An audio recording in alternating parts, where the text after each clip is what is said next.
While working and living in Des Moines, Ron attended numerous football games, auto races, track tournaments, and swimming meets, and through the magic of radio, hundreds of Chicago Cubs and White Sox games. He announced from the studio in Des Moines. In the press box at Wrigley Field, or wherever the teams were playing, a telegrapher tapped out a report in Morse code following each pitch and play of the game. Ron sat behind a microphone in a studio across from another telegraph operator who wore earphones. After each play, he decoded the dots and dashes from the stadium and typed out a few words describing the play and handing it to Ron through a slot in a sheet of glass between them. I'd see him start typing, and I would say, well, Dean's out of the mound, he's got his sign. And as he started to hand the slip, I'd say, here comes the pitch, and it's a ground ball down towards second base. Shortstop going over after it. He comes in fast, picks it up, whips it over to first base in time for the out. One man down, first half of the fifth inning, and so forth. President Reagan was an actor, too. He had a good career there, even before he went into politics. Now, anyone who's ever lived in central Iowa knows that winters there seem to last forever. Ron devised a plan to escape part of the Iowa winter by offering to accompany the Chicago teams to their annual spring training camp in Southern California. When he arrived in L.A. for his 1937 visit, he took a trolley to Republic Studios so he could watch some friends from WHO who were in a barn dance group called the Oklahoma Outlaws. That evening, he decided to look up a fellow Iowan named Joey Hodges, a singer who worked for WHO and was appearing at the Biltmore Hotel in downtown Los Angeles. Ron's head was still filled with the sights and sounds from his visit to the studio that day. He admitted that he was a little starry-eyed and told Joey that ever since he discovered acting in high school and college, he'd had a secret yearning to be an actor. Well, Joey arranged for Ron to see a Hollywood agent, who arranged a screen test for him at Warner Brothers. A few days after he'd returned to Des Moines, he received a telegram from the studio offering him a contract. Did I interrupt something? Oh, to the contrary. You know, say, the dawn's well up, and I was going to cook some eggs and bacon. And wouldn't you like some? Well, I just thought of it as a way to get me out of here. I'm kind of bright that way. Glad you dropped in, Judy. Fix your drink, Doc.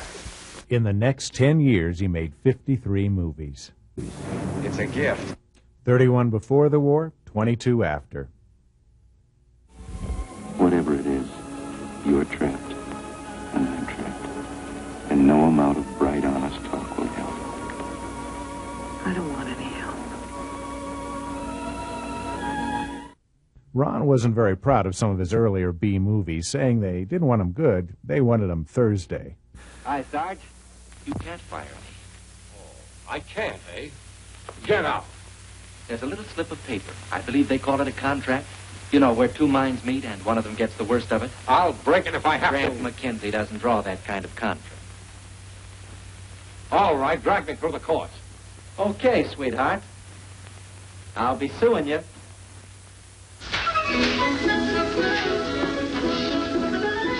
I'd like a couple of dozen military marches, please. Yes, sir. Johnny, what happened to you? Nothing. I just changed clothes. You've enlisted. Well, you knew it was going to happen sooner or later.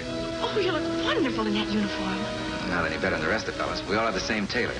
Say, look, it's 9:30 now, and I got a report at 5:30 in the morning. That gives us 8 full hours to do the town, so let's go. But, Johnny, I can't leave yet. Dad isn't coming back tonight. I've got to keep this store open till 10. Miss Dibble, this is war. We're closing the joint right now. I constantly in the press keep seeing that I played in the pictures where I never got the girl. I always got the girl. Well, it's lucky for you the first classroom's room's on the first floor. I saw Brother Rat on TV. He met Jane Wyman while he was filming that one. How perfectly charming. They were married in 1940 and were called Hollywood's happiest couple. Later, they had a daughter, Maureen, and then adopted a son, Michael, to kind of round out the family unit. Those were the war years of World War II. Mr. Reagan joined the Army, but because of poor eyesight, he was assigned to limited stateside service. He spent the time making training films for the Army Air Corps.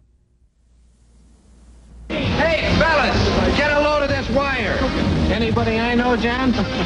We're going on tour. What do you know? Boston, Philadelphia, Washington? Washington? Hey, wouldn't it be something if the president came to see us, the chief himself? Yeah, wouldn't it be something if we could get this makeup off our kisses before the war's over? You stop. All right, men. You know who's going to be out in front tonight? Our boss, the President of the United States. Now, you guys are giving a lot of great shows, but tonight's got to be the best one of all.